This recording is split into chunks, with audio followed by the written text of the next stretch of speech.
Hey there! In this video, I will show you exactly how to transfer money from Way2Go card to Cash App.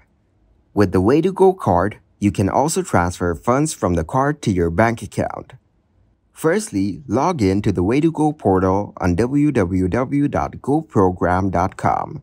Then, go to the Services page and select the Fund Transfer option.